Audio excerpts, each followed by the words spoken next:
నమస్తే. ఇన్నాళ్ళు నన్ను సపోర్ట్ చేస్తూ, ఎంకరేజ్ చేస్తూ మీ ప్రేమని నాకు అందిస్తున్న ప్రతి ఒక్కరికి కృతజ్ఞతలు. అలాగే ఈ వీడియో కూడా ఖచ్చితంగా మీకు ఉపయోగపడుతుంది. లైక్, షేర్ అండ్ సబ్స్క్రైబ్ చేసి మీ సపోర్ట్‌ని నాకు అందించండి. అలాగే ఈ వీడియో పట్ల మీకున్న అభిప్రాయాన్ని కామెంట్ సెక్షన్‌లో కామెంట్ చేసి తెలియజేయండి. ఇప్పుడు వీడియోని చూద్దాం. నమస్తే, వెల్కమ్ టు అవర్ ఛానల్. నేను పద్మిని. ప్రస్తుతంతో పాటు ప్రముఖ ఆధ్యాత్మికవేత్త, ప్రముఖ న్యూమరాలజిస్ట్, లక్ష్మీ నరసింహస్వామి ఉపాసకురాలు శ్రీమతి స్రవంతి గారు మనతో పాటు ఉన్నారు. మాట్లాడదాం. నమస్తే అక్క. నమస్తే పద్మిని. అక్క, ఆశ్వయుజ మాసం ప్రారంభం కాబోతోంది. ప్రారంభం అవుతూనే అత్యంత వైభవంగా అమ్మవారి దేవి నవరాత్రులు రావటం, అమ్మవారిని కొలుచుకోవటం ఇంకా చాలా బాగుంటాయి. 10 రోజులు కూడా బ్యూటిఫుల్ గా. మరి ఎప్పుడెప్పుడు మీ ఆధ్వర్యంలో జరుగుతుందో అమ్మవారికి సేవ అనేది ఖచ్చితంగా ఎదురు చూస్తున్నాము. ఎప్పుడైతే లాస్ట్ టైం అంతకుముందు గోత్రనామాలు ఇచ్చుకున్న వాళ్ళు కూడా నిన్న కూడా మెసేజ్ చేశారు, ఇవాళ కూడా వచ్చింది, ఏమంటే స్టార్ట్ అవుతున్నాయా అంటే ఎంత నమ్మకంతో ఉన్నారు, ఎంత చక్కగా జరుగుతుంది అని. మనం లైవ్ కూడా ప్రతిరోజు ఎలాగో లైవ్ ఉంటుంది, ప్రసాదాలు కూడా అలాగే అందుతూ ఉన్నాయి. సో డెఫినెట్ గా బోల్డ్ అంత నమ్మకం మాకు అక్కడైతే. పనులు అవ్వటం, మనం వీడియోస్ కూడా చేసాం. అమ్మవారిని సేవించుకున్న తర్వాత ఎట్లా వాళ్ళ కోరికలు ఎలా తీర్చుకున్నారు అనేది కూడా ఎన్నో సార్లు జరిగింది. మరి ఈ సంవత్సరం క్రోధినామ సంవత్సరంలో ఆశ్వయుజ మాసంలో వచ్చేటటువంటి దేవీ నవరాత్రులకి మీ ఆధ్వర్యంలో ఏం జరగబోతోంది అక్క? అమ్మవారి ఆధ్వర్యంలో అని చెప్పాలి. అది మీ విఘ్నత, వినయం. నిజంగా, ఎందుకంటే లాస్ట్ ఇయర్ నేను అసలు చేయగలుగుతానా అన్న సంశయంలో ఉన్నప్పుడు అమ్మవారి ఆ శక్తిని ఇచ్చి, అటు ఆర్థికంగా కావచ్చు, ఇటు ఆరోగ్యపరంగా కావచ్చు, ఎట్లయినా కానీ అసలు నేను స్టార్ట్ చేద్దాం అనుకున్నప్పుడు ఇటు ఆరోగ్యం కూడా చాలా ఇబ్బంది పెట్టింది కదా. ఎలా చేయాలా అని అనుకున్నప్పుడు అమ్మవారు తలుచుకుంటే ఎంతసేపు అని చెప్పి ముందుకు వెళ్ళడము, అలాగే చక్కగా చేసుకోవడం అనేది జరిగింది. నిజంగా అప్పుడు అమ్మవారు చేస్తుందా లేదా అని ఆవిడే పరీక్ష పెట్టాలి, ఆవిడే పాస్ చేయాలన్నమాట. అవును, అలా మనకు అనిపించింది. ఎందుకంటే ఈసారి మన అదృష్టవశాన శ్రీ విద్యోపాసకులు చక్కగా వాళ్ళ గురువు గారి దగ్గర నుంచి ఆయన అంతా కూడా మంత్రానుష్ఠానం అంతా కూడా నేర్చుకొని ప్రతిదీ చాలా కేర్ఫుల్గా అన్నమాట. అంటే అమ్మవారికి ఏమేమి చేయాలి, రాజశ్యామల అమ్మవారికి హోమ ద్రవ్యాలు ఏంటి అన్ని ఎక్స్ప్లెయిన్ చేస్తారు మనకి. ఇది ఉండాలమ్మా, ఇది ఉండాలి, ఈ టైంలో ఇలా చేయాలి అని చెప్పి. అలాంటి ఆయన ఆధ్వర్యంలో మనం చేయడం అనేది మన అదృష్టంగా భావించాలి. వారి పేరునది తెలుసుకోవచ్చు? తప్పకుండా చెప్తాను. మృత్యుంజయ శర్మ గారు అని చెప్పి మనకి మన్నేగూడలో వాళ్ళు ఇల్లు కట్టుకున్నారు. వాళ్ళ ఇంట్లోనే పక్కకి స్థలం తీసుకొని రాధాకృష్ణుల గుడి కూడా నిర్మించారు. ఎంత బాగుంటాడంటే ఆ కృష్ణుడిని చూసినప్పుడల్లా నువ్వే గుర్తుకొస్తావు అన్నమాట. నువ్వు గుర్తుకొచ్చి నీ దండం కూడా మీకు చూస్తాను. అంటే నిన్న కూడా ఆయనతో నేను మాట్లాడడం జరిగింది. ఎప్పుడైతే నేను మీకు అందరికీ చెప్పాను, నేను 17 సంవత్సరాలకే నేను శ్రీ విద్య ఉపాసన స్టార్ట్ చేశాను, మంత్రదీక్ష తీసుకున్నానని చెప్పా కదా. అప్పుడు నాకు ఇచ్చిన మంత్రం ఏంటో తెలుసా? రాధాకృష్ణుల మంత్రం. ఎట్లా డెస్టినీ లీడ్ చేస్తుందంట చూసారా. చాలా రోజుల నుంచి నాకు ఎవరైనా అంటే తీసుకోవాలి ఆ మంత్రం, మళ్ళీ అమ్మవారిది ఏదన్నా ఇస్తారా అనేది ఆలోచించాలి అని చెప్పి నేను అనుకున్నప్పుడు మొన్న రాధాష్టమి గురించి చదువుతూ ఉంటే అసలు అమ్మవారు ఎలా డిజైన్ చేశారు, కృష్ణుని ఎలా వచ్చారు శ్రీకృష్ణ భగవాన్లు అని చెప్పి ఆ ఘట్టం అంతా ఉందన్నమాట దాంట్లో. అప్పుడు అనిపించింది, అయ్యో అమ్మవారి మంత్రం అందులో రాధా అమ్మవారిది కూడా నామం ఉంటుంది అనమాట ఆ మంత్రంలో. వచ్చినప్పుడు ఆ అమ్మవారు కూడా మనకి అప్పుడే ఇచ్చినట్టు కదా. ఇన్నాళ్ళు ప్రత్యేకంగా కావాలని నేను కోరుకోవడం అనేది అది నా ఆలోచన తప్పు అని చెప్పి నాకు అర్థమైంది అనమాట. అది ఎప్పుడైతే అర్థమైందో ఈ పీఠానికి నేను అప్పుడు వచ్చాను. సో ఏం క్రతువులు జరగబోతున్నాయి, ఎప్పటి నుంచి మొదలు కాబోతున్నాయి, ఎన్ని రోజులు ఉండబోతున్నాయి, ఇవన్నీ ఒకసారి చెప్తారక్క? నేను చెప్తాను. ఈసారి మాత్రం మీకు చూసి చెప్తాను అనమాట. ప్రిపేర్డ్ గా రాసుకుని ఏ రోజు ఎప్పుడవుతుంది అనేది. అంటే 10 రోజులు అయితే బాగానే గుర్తుంటాయి కానీ 9 నుంచి రాత్రి 9 వరకు పూజలు ఈసారి. ఏమిటక్క స్టూడియోకి రాదలుచుకోలేదా మీరు? ముందే వచ్చి చెప్పేస్తాను. ముందు మనకి ఆశ్వయుజ మాసంలో అమ్మవారి సేవ ఇంపార్టెంట్. ఈ నవరాత్రులు మనం అసలు మామూలుగా చేసుకోవట్లేదు, దద్దరిల్లిపోతాయి అంతే. చెప్పండి అక్క, మనకి ఇప్పుడు అసలు ఎప్పటి నుంచి ఎప్పటి వరకు అనేది మనం చెప్దాము. ఆ రోజు ఏమేమి జరుగుతాయి అనేది మళ్ళీ కూడా చెప్తాను నేను. అలాగే 2వ తారీఖు నుంచి మనం 11వ తారీఖు వరకు చేసుకుంటున్నాం 9 రోజులు. 2వ తారీఖు అమావాస్య నుంచి మొదలు. అమావాస్య తర్వాత నుంచి. అమావాస్య తర్వాత పాడ్యమి తిథి స్టార్ట్ అయిపోతుంది కాబట్టి 2వ తారీఖే స్టార్ట్ చేసి 11వ తారీఖు వరకు చేసుకుంటాం అన్నమాట. అంటే ఇక్కడ గణపతి మహాసౌర సహిత చండీ యాగము అని మీకు నేను చూపిస్తాను. చండీ యాగం అని చెప్తున్నా, యాక్చువల్గా నా మనసులో ఉన్నది శతచండీ యాగం అని ఆయన రాసేశారనమాట. ఇవాళ పొద్దున నేను ఇట్లా చెప్దామండి అది చెప్తానని నేను చెప్పినప్పుడు అనుకోకుండా శతచండీ యాగం అని రాసుకున్నాము. మరి అంతవరకు చేయగలుగుతామా మనము అనేది ఒక డౌట్గా ఉంది. అంటే మరి పర్వాలేదులేండి చండీ యాగం అని చెప్తానని చెప్పి మళ్ళీ నేను అన్నాను, అసలు శతచండీ యాగం అంటే ఎంత ఖర్చు అవుతుందండి మనకి, అంటే ఋత్విక్కులు వాళ్ళందరూ ఉంటారు కదా, వాళ్ళకి ఇవ్వాలి కదా, అంటే ఇంత అవుతుందండి అని చెప్పడం, అమ్మవారి అడ్జస్ట్ చేస్తారులేండి నాకు ఆ నమ్మకం ఉంది, ముందుకెళ్ళిపోదాము, మీరు రాసిందే చేద్దాము, మీరు రాసిందే చేద్దాము అని చెప్పి చెప్పడం అనేది జరిగింది. ఎన్ని రోజుల్లో కంప్లీట్ చేస్తారు శతచండీ యాగం అని అంటే 4 వస్తారనమాట. 4 12 సార్లు చదువుతూ వెళ్ళిపోతారు రోజుకి. శతచండీ కంప్లీట్ అయిపోతుంది. చాలా పెద్ద ప్రోగ్రామ్ ఇది, అద్భుతం. అది అమ్మవారే రాయించారు అనుకోవాలి.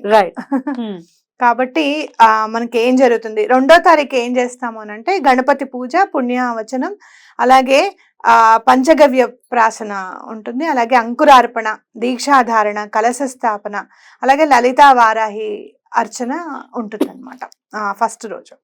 అలాగే మనకి ప్రతిరోజు తిథి ప్రకారంగా మనం చేసుకుంటూ వెళ్తాం. ఏ తిథి ప్రకారంగా ఏం చేస్తే వస్తుంది అనేది కూడా నేను వివరంగా చెప్తాను, మీరు అన్ని వినండి తెలుసుకోండి. అలాగే మనం ఇక్కడ శ్రీ మంత్రిని రాజశ్యామల దండిని వారాహి సహిత లలితా మహాత్రిపుర సుందరి అమ్మవార్లకి మనం పూజ చేసుకుంటూ ఉంటాము. ముగ్గురు దేవతలకి నిత్య సహిత లలితా మహాయాగము అని ఉంటుంది అనమాట. మీకు లలితా సహస్రనామంలో మహాయాగ అనేది ఒక నామంతో వస్తుంది. ఆ మహాయాగం అంటే ఏంటి అనేది వీళ్ళ గురువు గారు ఈయనకు చెప్పడము, దాని ప్రకారంగానే మనం చేసుకుంటూ వెళ్ళడం అనేది జరుగుతుంది అనమాట. ఇక్కడ మనం తిథి ప్రకారంగా మనం ఏం చేస్తాం, ఇక్కడ చూసావా నువ్వు, ముందు గణేశుడి నవరాత్రులు వస్తాయి అన్నమాట. ఇక్కడ ఏంటంటే షోడశ నిత్యా తంత్రంలో తిథి నిత్యా గాణేసి విద్యలు అనేది ఉందన్నమాట. అమ్మవారు అంటే ముందు గణపతిని పంపించి రెడీ చేస్తారు అనమాట, ఆవిడ ప్రకృతిని అలర్ట్ చేస్తారు. తర్వాత మనకి ఆశ్వయుజ మాసం, మనం ఇప్పుడు పాడ్యమి రోజు కామేశ్వరి నిత్య అంటే శుద్ధ పాడ్యమి లేక కృష్ణ అమావాస్య తిథుల్లో ఈ సాధన చేయాలి. ఈ సాధనతో శారీరక మానసిక ఆరోగ్యాలు పొందవచ్చు మొదటి రోజు. అలాగే భగమాళిని నిత్య అంటే శుద్ధ విద్య రెండో రోజు. ఈ సాధన వల్ల సమ్మోహనం, శత్రుజయం, స్త్రీలు సుఖ ప్రసవం, అంటే ఇంకోటి ఏంటి మనకి పీసీఓడి ప్రాబ్లమ్స్ ఇవన్నీ కూడా ఆ ప్రాబ్లమ్స్, ఆ హెల్త్ ప్రాబ్లమ్స్ కూడా క్యూర్ అవుతాయి అన్నమాట. శత్రువుల నుంచి కూడా రక్షణ. అలాగే నిత్య క్లీన్న నిత్య అంటే శుద్ధ తదియ రోజు అన్నమాట. ఇప్పుడు ఈ సాధన చేసుకుంటే ఏంటంటే కుటుంబ సఖ్యత పొందవచ్చు. అలాగే భేరుండా నిత్య అంటే చవితి రోజు కంటిన్యూగా వెళ్తూ ఉంటాయి మీరు, ఇంకా ఆరోగ్య ప్రాప్తి, విషహరణ ఫలాలు పొందవచ్చు. అలాగే వహినివాసిని నిత్య అంటే పంచమి రోజు అనమాట, మనకు చాలా ఇష్టమైన రోజు. అప్పుడు ఏంటంటే శరీర దీప్తి, లోకజయం. అలాగే మహావజ్రేశ్వరి నిత్య అంటే షష్ఠి నాడు అనమాట. ఈ సాధనతో గ్రహదోష నివారణం జరుగుతుంది. అలాగే శివదూతి నిత్య అంటే సప్తమి రోజు, కృష్ణ నవమి తిథిలో ఈ సాధన చేయాలి. ఈ సాధనతో కుసంస్కార హవనం, ధర్మార్థ ఇచ్ఛాపూర్తి పొందవస్తుంది. అలాగే త్వరిత నిత్య అష్టమి నాడు, ఇది కూడా మనకు చాలా ఇష్టం. సాధనతో ఆరోగ్యం, విద్య, ధనం, తేజస్సు పొందవచ్చు. ధనం అందుకే మరి మనం అప్పుడు లక్ష్మీ అమ్మవారికి శుక్రవారం 8 దీపాలు పెట్టండి, అష్టమి నాడు 8 దీపాలు పెట్టండి అని చెప్పేది అదే అన్నమాట, ప్రామాణికం ఇదే. అలాగే మనం కులసుందరి నిత్య అంటే నవమి రోజు, ఆత్మరక్షణ, ధనం, పాండిత్యం మీ సొంతమవుతుంది. నిత్యానిత్య శుద్ధ దశమి, ఇప్పుడు అష్టసిద్ధి, శారీరక బలం పొందవచ్చు. నీల పతాక నిత్య ఉద్యోగ ప్రాప్తి, న్యాయస్థాన జయము అంటే మీ కోర్టు కేసెస్ ఏమన్నా ఉంటే గనక, ఉద్యోగం లేకుండా ఇబ్బంది పెడుతుంటే గనక తప్పకుండా మనకి ఈ పూజ అనేది ఫలిస్తుంది అనమాట. అలాగే విజయానిత్య సర్వకార్య సిద్ధి. అలాగే సర్వమంగళ నిత్య అంటే ఇప్పుడు 13 దాకా వెళ్ళిపోయాను నేను. యాక్చువల్గా అందరూ కూడా ఏం చేస్తారు అని అంటే శ్రీ విద్యోపాసనలో ఏం చేస్తారు అని అంటే 1వ తారీఖు నుంచి అంటే పాడ్యమి నుంచి మొదలుకొని పౌర్ణమి దాకా కూడా 15 రోజులు చేస్తారు. మనం ఇక్కడ 9 వరకు చేస్తున్నాం అంటే కులసుందరి విద్య వరకు చేస్తాం అన్నమాట. ఓకేనా? అయితే చేసినప్పుడు ఏం చేస్తాము, మీకు ఇంకా చాలా ఉంది. చేసినప్పుడు మరి ఇదంతా చేస్తారు కదా, మరి ఆ 15 రోజులు వదిలేస్తారంటే వదలం, చేసుకుంటూ వెళ్తాము.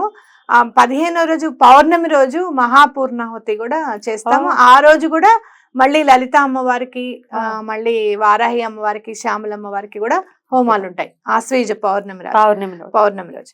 అయితే ఇది కాకుండా మీరందరూ కూడా శ్రీనివాస విద్య అని వినుంటారు. అంటే ఏంటక్క? అంటే ఏంటి అని అంటే స్త్రీ సూక్తంతోనూ పురుష సూక్తంతోనూ మనం నెల రోజులు పూజ చేసుకుంటాం అన్నమాట అమ్మవారికి. మారేడు దళాలతో అమ్మవారికి శ్రీచక్రం ఉంటుంది కదా, అమ్మవారికి మహాలక్ష్మి అమ్మవారికి అర్చన చేసుకొని ప్రతిరోజు మారేడు దళాలు నానబెట్టిన నీటితోనే స్నానం చేయాలన్నమాట. మారేడు సమిధలు ఉంటాయి కదా, మారేడు చెట్టు కర్రలే సమిధలుగా ఉపయోగించాలన్నమాట. శ్రీ విద్యలో హోమం కూడా శ్రీనివాస విద్య ప్రతిరోజు హోమం ఉంటుంది. ఇంట్లో చేసుకోవడం అనేది కష్టం చాలా. చేసుకుంటే ఎలాంటి ధనంకి సంబంధించిన ఇబ్బందులు కూడా అన్ని తొలగిపోతాయి పద్మిని. ఇంకోటి చెప్పేది ఏంటి అంటే తరతరాలు వరకు 8 తరాల వరకు మినిమంగా ధనంకి లోటు ఉండకుండా ఉంటారు.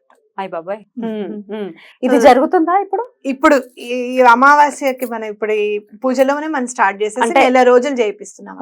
ఓకే, అయితే ఆశ్వీజ పాడ్యమి నుంచి అమావాస్య వరకు, ఆశ్వీజ అమావాస్య వరకు జరుగుతుంది అంతేనా? అంతే, నెల రోజుల పాటు వీటితో పాటుగా. అద్భుతం.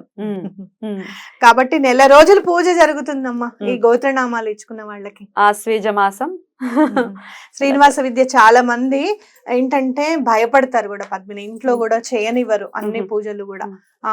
ఎందుకు ఇవన్నీ అని చెప్పి, ఎవరు చెప్పారు నీకు ఇవన్నీ పూజలు, ఎవరు చెప్పారు అది ఇది అని చెప్పి అనేవాళ్ళు కూడా ఉంటారు. కాబట్టి వీళ్ళకి ఉపయోగపడుతుంది ఈ నెల రోజులు. అంటే ఇప్పుడు గోత్రనామాలకు కట్టిన వాళ్ళకి శ్రీనివాస విద్య అంటే మొత్తం నెల రోజులు గోత్రనామాలు చదువుతారా? నెల రోజులు ప్రతిరోజు నేను ఎవరికైనా కూడా ఏం చెప్తాను అంటే ప్రతిరోజు గోత్రనామాలు చదవాలంటే ప్రతిరోజు ఇంట్లో మీరు చేసుకుంటే కూడా షోడశోపచార పూజ చేసుకుంటారు కదా, అమ్మవారి కలసం పెట్టుకునే వాళ్ళకి ఉంటే పెట్టుకోండి, లేదు అంటే ఫోటో పెట్టుకున్నా రోజు చెప్పాల్సిందే. ఎందుకంటే ఏ రోజు తిథి మారిపోతుంది కదా. నిన్నటి తిథి నాడు నువ్వు సంకల్పం చేసావు, మరి ఇవాళ తిథి నాడు ఎవరు సంకల్పం చేయాలి? చేయాలి కదా, మరి చేస్తారు. అయ్యో బాబోయ్, చాలా పెద్ద ప్రోగ్రామ్, మామూలు విషయం కాదు. లాస్ట్ ఇయర్ చాలా అద్భుతంగా, చాలా అందంగా మన పద్మారావు నగర్ లో మన స్కందగిరిలో జరిగింది.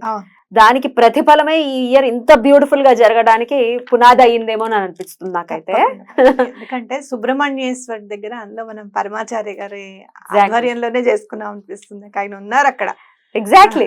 సో ఈ సంవత్సరం ఇంకా వైభవంగా జరుపుకోబోతున్నాం కాబట్టి ఇక ప్రసాదాల గురించి కూడా అడుగుతారు. ప్రసాదాల రూపంలో ఏం అందుతుంది గోత్రనామాలు ఇచ్చుకున్నాం మనం. ఇంకోటి ప్రతిరోజు 9 నుంచి 10 వరకు పూజలు జరుగుతాయని చెప్పాం కదా, అదేం చేస్తామనేది చెప్తా. ఉదయం 9కి గణపతి ఆవరణార్చన, ఆవరణ దేవతా హోమము, లక్ష్మీ గణపతి మూలమంత్ర హోమము, హరిద్రా గణపతి మూలమంత్ర హోమము జరుగుతుంది. 10కి శ్రీనివాస విద్య జరుగుతుంది. 11కి లలిత ఆవరణ దేవతా హోమములు, నిత్య హోమములు ఆ రోజు అంటే లలితా మూలమంత్ర హోమాలు అవి ప్రతిరోజు జరుగుతున్నాయి. అలాగే మనకి 12:30కి రాజశ్యామల ఆవరణ దేవతా హోమము, మాతంగి మహావిద్యా హోమము, రాజశ్యామల మూలమంత్ర హోమము జరుగుతుంది. 4:30కి షడన్మాయి హోమాలు జరుగుతాయి. 6కి చండీ హోమం ఉంటుంది, అంటే దుర్గా సప్తశతి చదువుతూ ఉంటుంది. అలాగే 7:45 వారాహి ఆవరణ దేవతా హోమములు, మూలమంత్ర హోమము జరుగుతుంది. 9కి పరాంబ ఆవరణ దేవతా హోమము, మూలమంత్ర హోమము జరుగుతుంది అనమాట.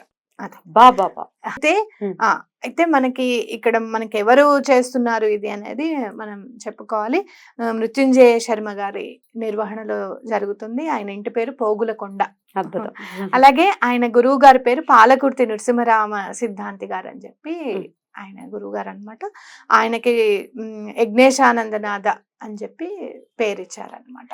అద్భుతం. నెల రోజుల పాటు జరిగేటటువంటి అద్భుతమైనటువంటి క్రతువులు మొదలు కాబోతున్నాయి. గోత్రనామాలు ఇవ్వాలి అనుకునే వాళ్ళు స్క్రోల్ అవుతూనే ఉంది, గోత్రనామాల కొరకు అనే ఒక నంబర్ కనపడుతుంది కదా, ఆ నంబర్ కి ఖచ్చితంగా కాల్ చేసి మీ ఇంటిలిపాది పేర్లు అంటే మీ ఇంట్లో ఉన్న వాళ్ళందరి పేర్లు, మీ గోత్రము, మీ సంకల్పం క్లుప్తంగా, మొత్తం పెద్ద పెద్దగా రాయకండి, క్లుప్తంగా సంకల్పం రాసి మీ అడ్రస్, పిన్ కోడ్ తో సహా, ఫోన్ నంబర్ తో సహా అదే నంబర్ కి వాట్సాప్ చేయాల్సి ఉంటుంది. గోత్రనామాలకి ఎంత కట్టుకోవాల్సి ఉంటుంది అక్క? 6116. నెల రోజులకి గాను, ఉమ్. ఒక రోజుకి 9 రోజులకి కాదు, కాదు. నెల రోజులకి గాను 6116 మాత్రమే చెల్లించాల్సి ఉంటుంది. నెల రోజులు కూడా అత్యంత వైభవంగా కార్యక్రమాలు జరుగుతాయి. అన్ని రెడ్ టీవీ భక్తిలో లైవ్ కూడా ఇస్తాం, లైవ్ లో చూడొచ్చు. ఇక ప్రసాదం ఏమందుతుంది అక్క? ప్రసాదము నేనైతే ఎప్పుడు కూడా చీర పంపించాలని అనుకుంటాను పద్మిని. ఎందుకనంటే అది ఎప్పుడు గుర్తుండిపోతుంది. మీకు నేను చెప్తాను, నేను చాలా ట్రబుల్స్ లో ఉన్నాను, బయటకు వచ్చానని చెప్పా కదా, అది ఒక్కొక్కటి స్టెప్పింగ్ స్టోన్ లాగా అన్నమాట. ప్రతిదీ బైక్ వెళ్ళడానికి ఒక మెట్టుగానే ఉపయోగపడింది అని చెప్పుకోవచ్చు. ఆ ఆలోచన అనేది, ఆ స్ఫురణకు తీసుకురావడం అనేది అది అమ్మవారి అనుగ్రహంగా భావించి, ఎందుకు చెప్తానంటే అది మీకు కూడా ఉపయోగపడుతుంది అని చెప్పి. అప్పుడు నేను అమ్మవారి గుడిలో, లక్ష్మీ అమ్మవారిది అష్టలక్ష్మి టెంపుల్ ఉందన్నమాట మన ఇంటి దగ్గర. అక్కడ 250 రూపాయలు పెట్టి అమ్మవారికి కాటన్ శారీ సమర్పిస్తారనమాట. అది నేను తీసుకుని కొనుక్కున్నాను. అది ఇప్పటికీ నా దగ్గర అలానే ఉంటుంది అల్మారాలో.